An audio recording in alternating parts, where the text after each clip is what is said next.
1994 году как раз здесь, вот между этими двумя башнями, мы начали первые археологические исследования. 30 лет назад в самом центре Кремля археологи открыли уникальные страницы истории Казани. Именно здесь, на площади в 3 гектара, шли раскопки. Исследование начал ученый, основатель археологической школы республики Альфред Халиков. Но он внезапно ушел из жизни. Руководить экспедицией доверили его ученику Фаязу Хузину. Мы продолжили его исследование и на этом участке.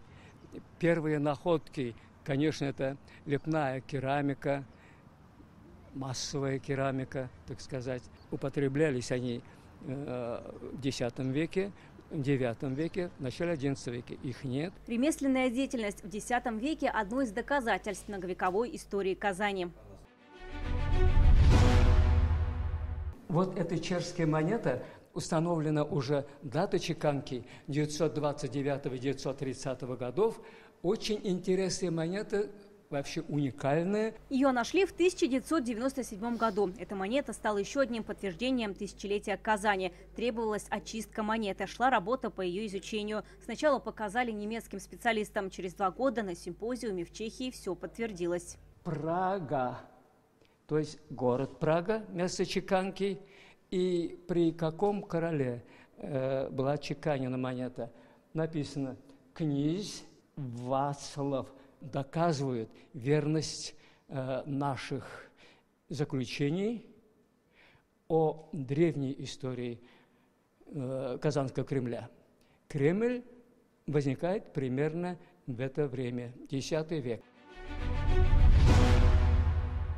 Фаяз Хузин археологией занимается полвека. После первого курса пединститута отправили на раскопки. Так и увлекся на всю жизнь.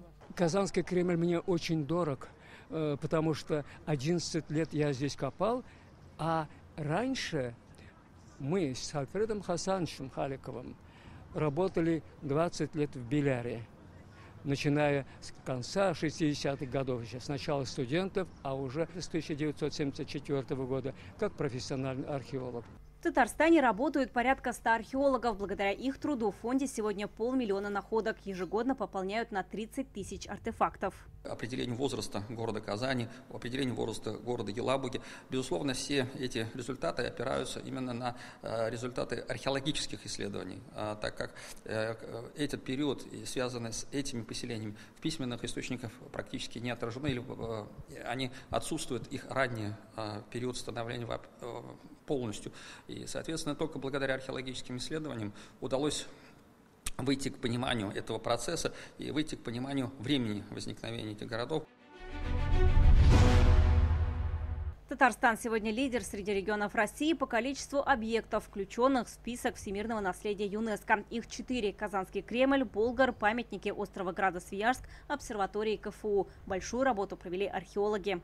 Работы, подготовки этих документов, обоснования проходила все с включением в эту работу именно археологов. И в значительной части надо отметить, что их вклад был особенно важен и имеет особое место для Болгар. Болгар на сегодняшний день – это первый объект в России, который прошел по номинации «Археология». И это как раз труд многих поколений археологов, которые посвятили изучению, это признание и их труда, и значимости памятника, и той большой работы, которая ведется в республике по сохранению этого памятника. На острове Граде-Свияжск можно увидеть еще один труд археологов – музей археологического дерева «Татарская слободка». Он получил мировое признание как уникальный объект. Сейчас идет большая работа над созданием музея археологии республики. Он появится, что очень символично, в Казанском Кремле. Вероника Гайнудинова, Рамзель Гарипов, ТНВ, Казань.